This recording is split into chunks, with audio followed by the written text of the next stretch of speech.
আসসালামু আলাইকুম viewers, Microsoft power point কোর্সের প্রথম ভিডিওতে আপনাদের স্বাগতম। আজকে আমি মাইক্রোসফট পাওয়ার পয়েন্টের ফাইল রিবন সম্পর্কে আলোচনা করার চেষ্টা করব। তাহলে চলুন শুরু করা যাক। Office application BD. প্রথমেই একটি Microsoft power point document open করতে হলে মাউসের রাইট ক্লিক করব, দেন নিউ অপশন থেকে মাইক্রোসফট পাওয়ার পয়েন্ট এনে ক্লিক করব। এখন আপনি চাইলে এটি রিনেম করতে পারেন। এখানে আমি লিখছি ফাইল রিবন। এখন ফাইলটি ওপেন করতে হলে এখানে ডাবল ক্লিক করব।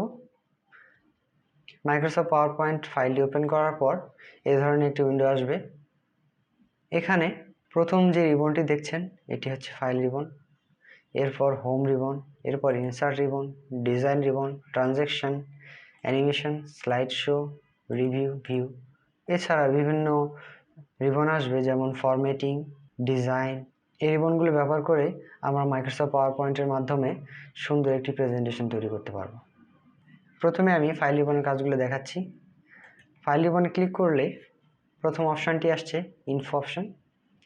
এখানে প্রোটেক্ট ডকুমেন্ট, এখানে ক্লিক করার পর mark as final, encryption with password, restrict access, add digital sign. এগুলোর মাধ্যমে আমরা পাওয়ার পয়েন্ট প্রেজেন্টেশনটি প্রোটেক্ট করতে পারি। এনক্রিপশন উইথ পাসওয়ার্ডে ক্লিক করলাম। দেখেন এখানে আমি পাসওয়ার্ড সেট করে দিয়ে ওকে করলেই পাসওয়ার্ড ডকুমেন্টে পাসওয়ার্ড সেট হয়ে যাবে। এছাড়া প্রপার্টিসে এখানে ফাইলের সাইজ, স্লাইডের সংখ্যা, হিডেন স্লাইডের সংখ্যা, টাইটেল, ট্যাগস এগুলো আমরা দেখতে পারি।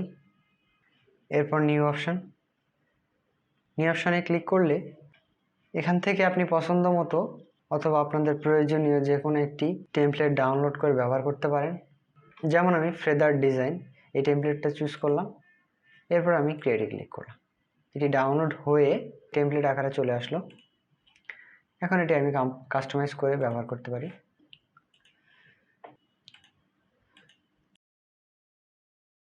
এছাড়া নিউ অপশন থেকে অনলাইন থেকে বিভিন্ন পাওয়ার পয়েন্ট প্রেজেন্টেশনের টেমপ্লেট সার্চ দিয়ে আমরা ডাউনলোড করে ব্যবহার করতে পারব।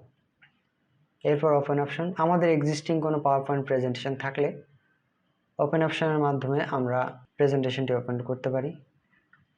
যেমন আমার এক্সিস্টিং কোনো পাওয়ার পয়েন্ট প্রেজেন্টেশন ছিল, যেমন দিস পিসিতে ক্লিক করলাম, এরপর প্রেজেন্টেশন এই স্লাইড ওপেন করতে যাচ্ছি, দেন ওপেনে ক্লিক করব, দেন ওপেন হয়ে গেছে। ওপেনের শর্টকাট কি কন্ট্রোল ও, কন্ট্রোল ওতে ক্লিক করলে ফাইল ওপেন হয়ে যাবে। এরপর সেভ অপশন, প্রেজেন্টেশনটি কাস্টমাইজ করার পর সেভ করতে চাইলে সেভ অপশনে ক্লিক করে সেভ করতে পারি। এর শর্টকাট কি কন্ট্রোল এস। এর পরের অপশনটি হচ্ছে save as option. Save as option এর shortcut key control shift S.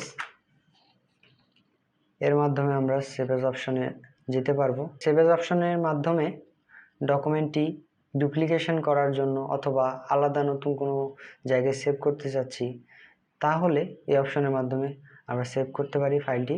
এছাড়া পাওয়ার পয়েন্ট প্রেজেন্টেশনটি বিভিন্ন ডকুমেন্ট ফরম্যাটিং আকারে সেভ করতে চাইলে দিস পিসি এই অপশানে ক্লিক করব এবং power point presentation save as type এখানে ক্লিক করব।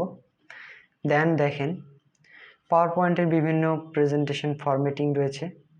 এছাড়া পিডিএফ আকারে সেভ করতে পারি এবং ভিডিও আকারে যদি আমি এক্সপোর্ট করতে চাই অথবা ভিডিও আকারে যদি সেভ করতে চাই তাহলে MEG4 এই অপশানটি সিলেক্ট করে আমরা সেভ করব। এছাড়া গিফ পিকচার, জেপিজি, পিএনজি এই পিকচার ফরম্যাটগুলোতেও আমরা সেভ করতে পারি।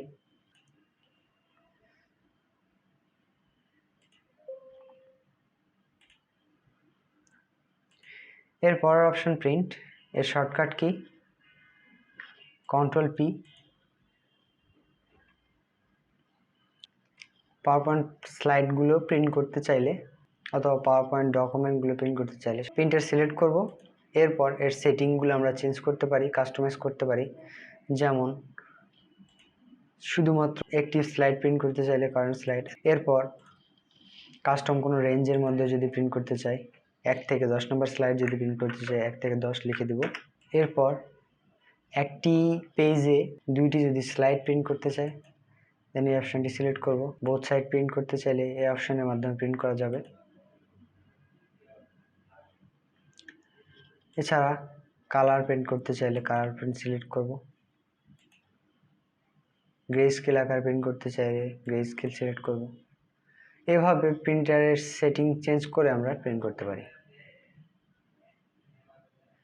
এরপর অপশন শেয়ার। পাওয়ার পয়েন্ট স্লাইডটি ক্লাউডে যদি আমরা শেয়ার করতে চাই অথবা ইমেইলের মাধ্যমে শেয়ার করতে চাই অথবা অনলাইনে যদি আমরা প্রেজেন্টেশন দিতে চাই এই শেয়ার অপশনের মাধ্যমে প্রেজেন্টেশনটি শেয়ার করতে পারি। এরপর এক্সপোর্ট অপশন। এক্সপোর্ট অপশনের মাধ্যমে প্রেজেন্টেশনটি পিডিএফ আকারে এক্সপোর্ট করতে চাইলে অথবা ভিডিও তৈরি করতে চাইলে প্রেজেন্টেশন থেকে ভিডিও তৈরি করতে চাইলে অথবা প্রেজেন্টেশনটি কোনো সিডিতে প্যাকেজ আকারে সেভ করতে চাইলে অথবা ফাইল টাইপ চেঞ্জ করতে চাইলে আমরা এক্সপোর্ট অপশনের মাধ্যমে এই কাজগুলো করতে পারি।